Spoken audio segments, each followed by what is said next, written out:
Hola, ¿qué tal? Esto es Tus Derechos, una iniciativa del Tribunal Constitucional que junto a TV Perú buscan precisamente eso, acercarle sus derechos, porque es información que usted necesita conocer, pero que también necesita manejar, como por ejemplo el derecho a la libertad de religión, este derecho fundamental que está referido a la opción de toda persona de elegir una religión o culto o de no elegir ninguna. En nuestro país ya se han dado casos que han generado controversia y que han terminado aquí en el Tribunal Constitucional. Hoy los vemos, hoy en Tus Derechos, libertad religiosa. Soy Rocío Aliaga, bienvenidos.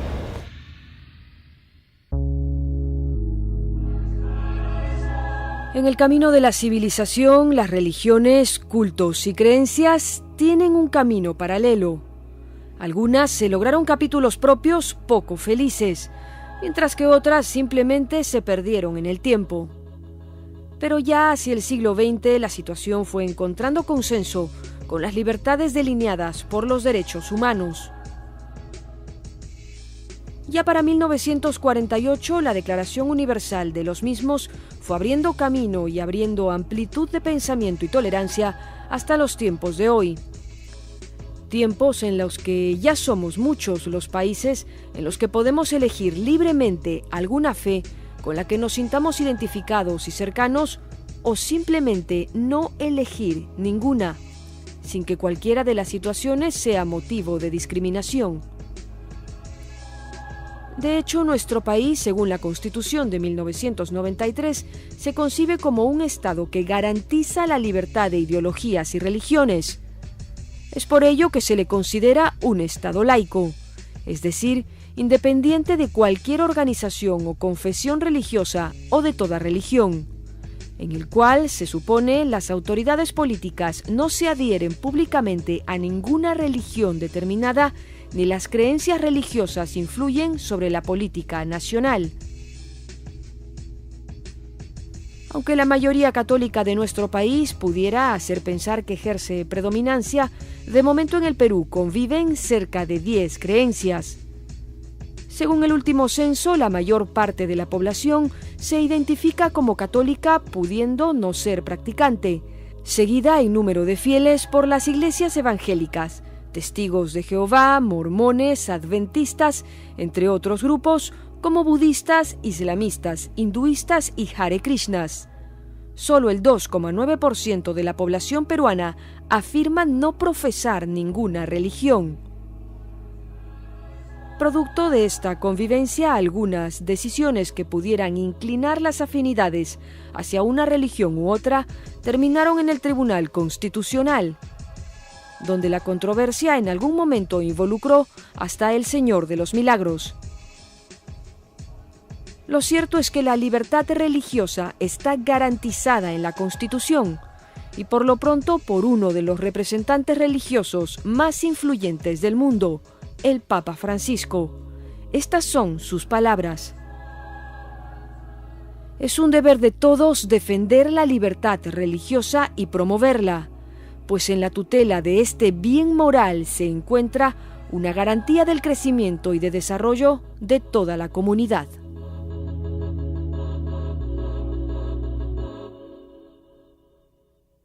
Bueno, hay jurisprudencia y más respecto de libertad religiosa en el Tribunal Constitucional. Buenos días, Felipe, ¿no es así? Buenos días, Rocío. Es una sorpresa quizá para muchos de los televidentes que nos van a ver saber que hay tantas sentencias que ha emitido el Tribunal Constitucional peruano sobre un tema aparentemente de vanguardia, propio quizá de otras realidades, que es el de libertad religiosa.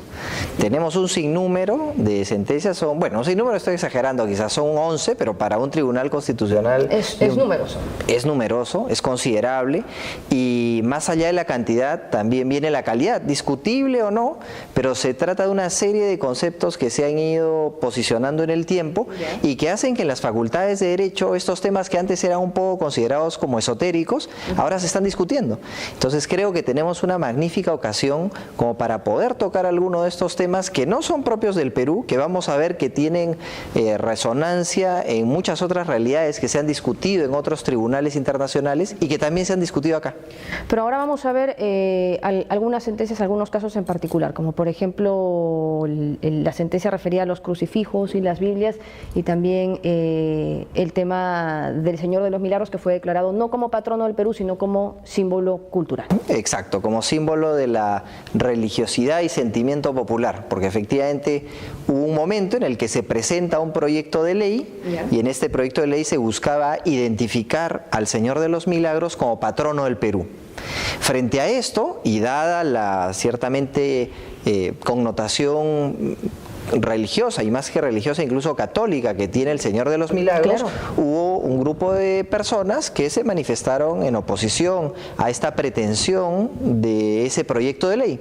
Luego el proyecto de ley cambia y el proyecto de ley se convierte en ley, pero el Señor de los Milagros ya no es considerado en el Congreso como patrono del Perú, sino como símbolo de la religiosidad y sentimiento popular, porque se detecta en el Señor de los Milagros ya no solamente un símbolo religioso, sino también un símbolo cultural. Y ahí viene tu comentario respecto a que efectivamente estamos hablando de un patrimonio cultural que en su momento el Instituto Nacional de Cultura lo acreditó como tal.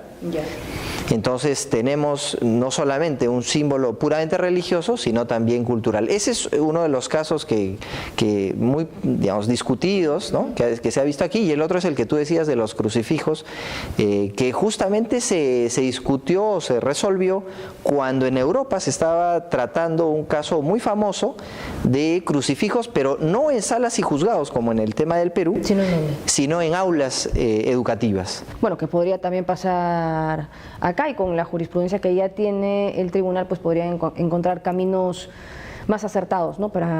Sin duda, se trataba de aulas de colegios públicos y podría perfectamente ser aplicable, pero claro, ya el tribunal se ha pronunciado, ya ha delineado un poco de qué estamos hablando cuando se trata de derecho a la libertad religiosa, ¿no?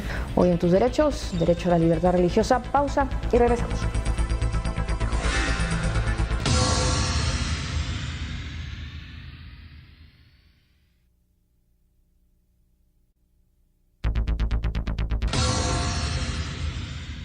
Estamos ya de regreso en Tus Derechos, esta mañana conversando acerca de la libertad religiosa. Vamos a hablar ahora con el padre Rafael Fernández Hart. Él es jesuita, profesor de la Universidad Antonio Ruiz de Montoya y decano de la Facultad de Filosofía y Ciencias Humanas de la misma universidad. Padre, muchas gracias, buenos días. Buenos días, Rocío. Gracias nuevamente por estar con nosotros. Y bueno, comentábamos ahora un poco al inicio del programa con Felipe respecto de la libertad religiosa y de esta demanda que interpuso un ciudadano al Poder Judicial por los crucifijos y Biblias que estaban pues en todas las salas y juzgados, y quería que se retiren. Finalmente el tribunal ha dicho que son símbolos de fe, pero ustedes desde sus creencias, ¿cómo sienten, cómo evalúan este tipo de iniciativas? Un tema polémico, ¿no? Porque hubo un caso parecido, me parece, también en Concitec. En Concitec, sí. Algo parecido ocurrió. Y en los casos europeos parece que, bueno, en los estados donde hay diferencia, distinción clara entre iglesia y Estado, bueno, en esos estados efectivamente no hay pues ningún símbolo aparente, ¿no? Incluso los musulmanes, los cristianos, los judíos tienen que quitar todo símbolo externo. Ahora, personalmente, pero de repente es una opinión un poco... No, pero a ver, ¿qué piensa? Compártanos. Mi opinión es que, bueno, tampoco hay que problematizar tanto las cosas, porque en el fondo creo que forma parte de una simbología. El símbolo como tal no hace daño. Yo creo que lo que está detrás de una demanda de ese tipo es el reclamo de, efectivamente, de ser reconocido en su posibilidad de tener otra religión o de tener simplemente una no religión, una irreligión. Pero en realidad, personalmente, no veo cuál sería el problema de tener algunos símbolos que nos recuerden quizás parte de nuestra historia, parte de nuestra tradición, y yo creo sobre todo de los símbolos. O sea, los símbolos en las culturas son fundamentales porque son el lenguaje esencial, ¿no? Pero digo, esa es mi opinión. Tal vez habría que preguntar aquí. Hay temas legales probablemente que podrían explicar las ventajas que tiene eventualmente separar iglesia y Estado.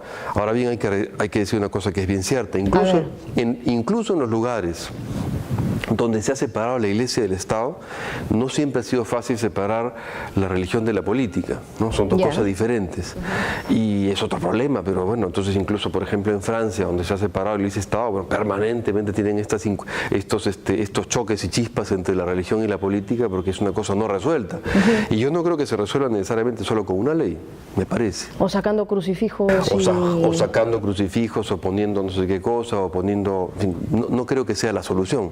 Pero bueno, digamos también para estar o para tomar distancia de estas polémicas y de las que pudieran aparecer estas iniciativas, esta demanda al Poder Judicial o el tema Concitec, ¿no los ha llevado ustedes en algún momento, digo, a lo mejor como iglesia, a reunirse y a decir, pues vamos a zanjar de una vez el tema, que salga de nosotros a lo mejor alguna ponencia al respecto, incluso, y lo menciono porque es un tema que se toca mucho, los cursos de religión en los colegios, que a veces dan la opción a los padres para que se lleven o no se lleven y al final los acaban llevando los niños.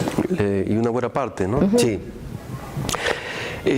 Aquí, bueno, digamos, en la hipótesis, yo no sé, digamos, si defender públicamente la distinción Iglesia-Estado, creo que sería eventualmente, podría ser sano, pero digamos, en la hipótesis de que aquello ocurriese, creo que eso le daría un valor agregado a los cristianos y a la Iglesia, en la medida en que tendrían que trabajar, digamos, por su fe, evangelizar realmente y no tener una suerte de soporte, ¿no? Una especie de bastón de soporte en el Estado, lo cual finalmente debilita, me parece a mí, la capacidad de los cristianos de emprender cosas, de proponer cambios, de tener una presencia más real desde el punto de vista del cuestionamiento de las estructuras del mundo, del país, etcétera. Entonces, hay manera de ver. Yo no creo que la Iglesia haya en este momento evaluado la posibilidad de separarse, pero personalmente creo que de ocurrir aquello, yo no me angustiaría. Creo que más bien sería una manera de dejar en los creyentes la pelota, digamos, la pelota estaría en su cancha en la medida en que ellos tendrían que ocuparse sin soportes, digamos, de hacer lo que tienen que hacer, es decir, evangelizar al mundo. Claro, y de otro lado no habría tal vez esta sensación de injusticia respecto a otras religiones. Que abruma un poco a las demás, porque bueno, pues en mayoría se supone que somos católicos, cristianos. Y claro, estamos en un tiempo donde, bueno, ya un tiempo no es reciente, estamos desde los años 60, se hablaba ya en sociología del reconocimiento de las minorías cognitivas, ¿no? Es decir, entonces las minorías tienen tanto de derecho como aquellos que mayoritariamente se reclaman de una posición, en este caso de la religión católica. Es decir, la Iglesia tal vez haría bien en pensar de qué manera es posible honrar también a las minorías. Pero yo no creo, o sea, no sé por otra parte si eso pasa necesariamente por decir vamos a quitar los crucifijos y qué sé yo, porque por otra parte tampoco creo que eso haga daño. Claro. Son como dos cosas diferentes, me parece, ¿no?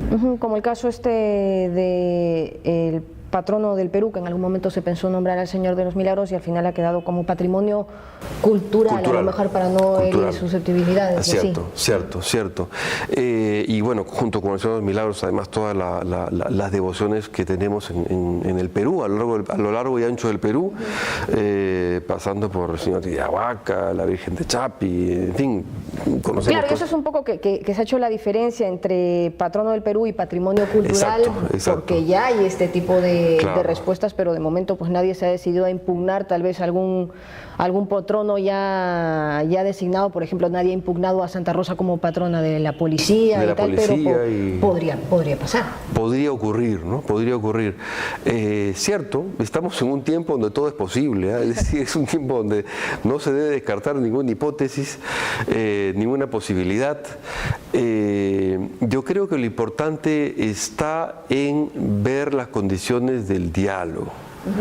Y las condiciones del diálogo supone ser capaces de ser razonables, ¿no? Y entender que los símbolos tienen un valor más allá de, más allá de una decisión en contra. Es decir, los símbolos tienen un arraigo cultural. No se trata entonces simplemente de quitar una cruz. La cruz tiene un arraigo cultural. Entonces, puedo quitar o no la cruz, pero hay un arraigo cultural que no va a ser resuelto porque alguien impugnó aquello. Puede alguien mañana decir, vamos a sacar una ley en contra de la procesión de Señor de los Milagros. Pues esa ley no va a tener ningún sentido porque hay un símbolo, y todo símbolo se refiere a una dimensión cultural profunda.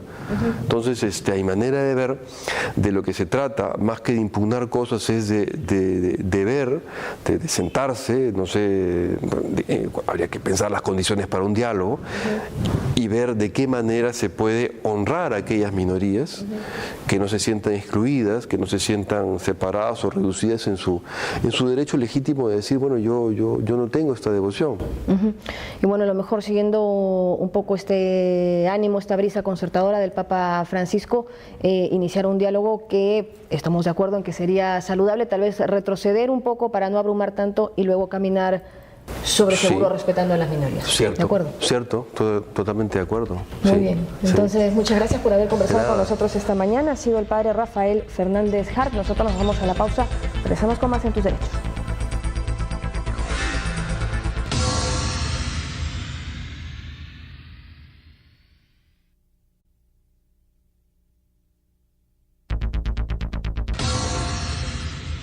Continuando con el programa, estamos tratando sobre el derecho a la libertad religiosa y hoy día nos acompaña el doctor Oscar Díaz, quien es secretario relator del Tribunal Constitucional, con quien vamos a dar un rápido vistazo a las principales sentencias que ha emitido el Tribunal Constitucional. Bienvenido al programa, doctor Díaz. Muchas gracias, Felipe, por la invitación. Qué ocurrencia. Y estamos muy interesados de detallar algunos de los casos que ha conocido el tribunal, y me gustaría empezar por uno de ellos, que es el que conocemos como el caso de los crucifijos. ¿Nos podría recordar brevemente en qué consistió este caso?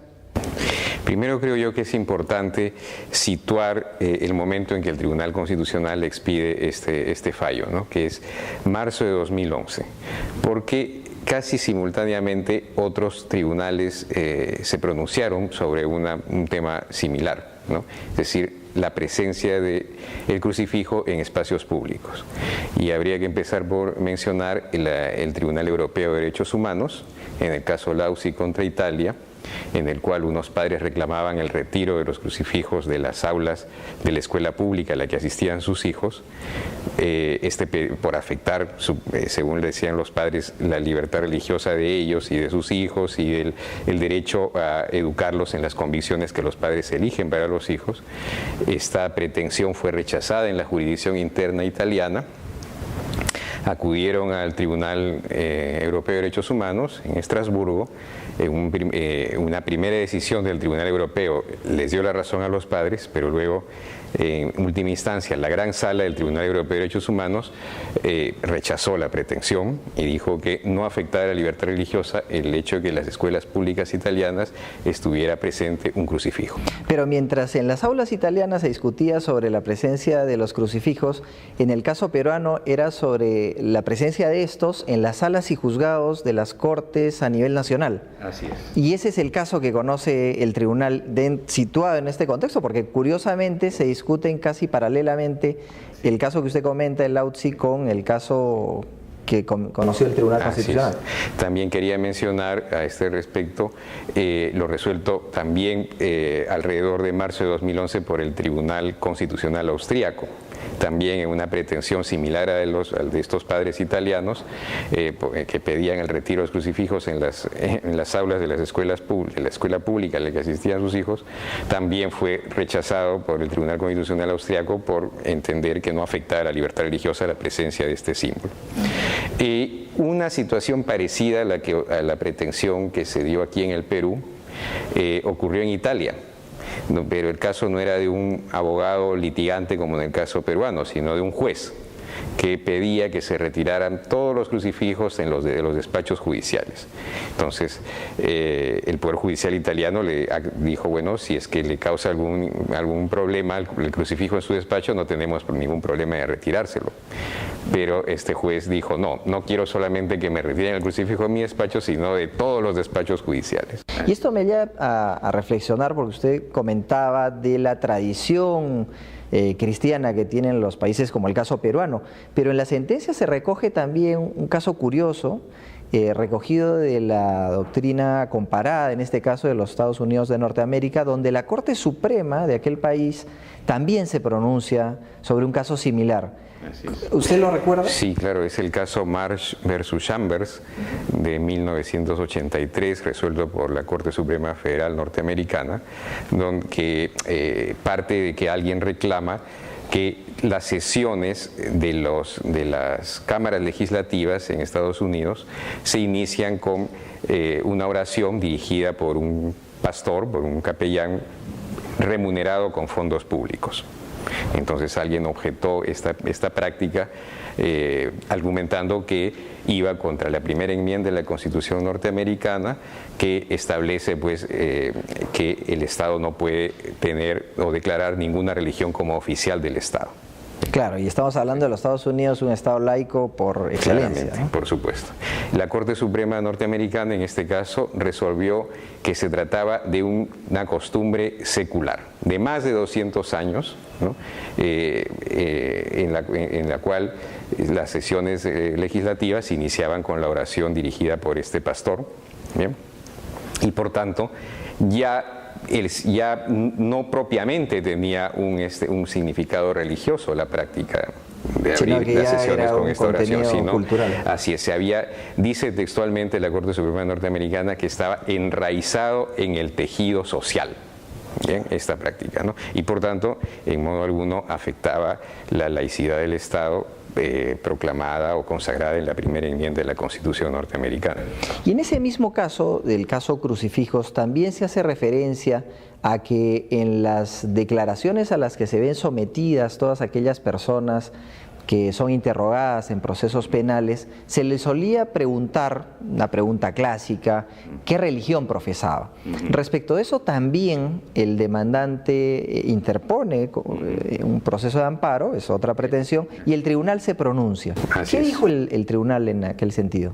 En este caso sí estima la demanda, o sea, la declara fundada, porque lo que reprueba el Tribunal Constitucional o lo que censura es la práctica judicial en la que la pregunta es como parte de las generales de ley, ¿no? O sea, al mismo tiempo que una persona se le pregunta su edad, su estado civil, su domicilio, se le preguntaba su religión. O mejor dicho, si se diera una pregunta en ese contexto, simplemente entendiendo como unas generales de ley, eso podría resultar afectando la libertad religiosa, ¿no? ¿Y exactamente en qué medida afectaría la libertad religiosa, si me preguntan? En la medida en que, también en que es verdad que la persona tiene el derecho a no responder. Es más, hay un derecho fundamental expresamente reconocido así en la Constitución, que es el derecho a no declarar sobre la propia religión. Pero el Tribunal Constitucional va más allá, ¿no? Porque dice, aun cuando existe ese derecho a no responder sobre la religión, la sola pregunta puede resultar afectando a la libertad religiosa porque detrás podría encontrarse algún tipo de discriminación. Por ejemplo, si es que por no profesar determinada religión ya eso le mueve al juez a la convicción de que podría estar involucrado o podría tener determinadas prácticas delictivas una persona, ¿no? Entonces, para evitar esos riesgos, el Tribunal Constitucional dice la pregunta no se puede formular de manera general, es decir, en todos los casos, salvo, por supuesto, que el caso lo justifique, ¿no?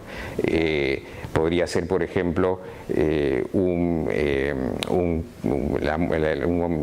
homicidio a un representante de alguna confesión religiosa, ¿no? Qué sé yo, pues un sacerdote católico, un pastor evangélico, un rabino judío, ¿no? Entonces, a lo mejor pues, a las personas que pueden estar involucradas en este crimen, podría ser relevante preguntarle la religión, porque eventualmente podría haberse tratado de un crimen pues, por motivos religiosos, ¿no? Pero entonces habría que ir más bien al caso concreto, pero no tener esta pregunta como una generalidad.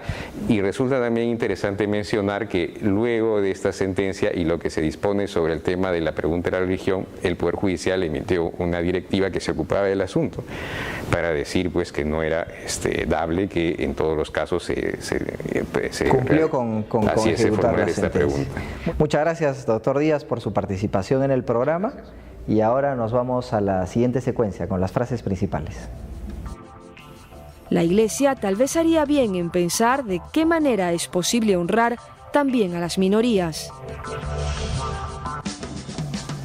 Hay un derecho fundamental expresamente reconocido en la Constitución, que es el derecho a no declarar sobre la propia religión. Llegamos al final, gracias por haber estado con nosotros, gracias por habernos acompañado, y en el marco de este programa de libertad religiosa quisiera hacer uso un poquito de esa libertad para hacerles llegar a ustedes un saludo muy cordial y muy fraterno de Navidad y de esta institución que trabaja para ustedes, el Tribunal Constitucional, del equipo de Tus Derechos y por supuesto de TV Perú, mucho más que ver. ¡Feliz Navidad!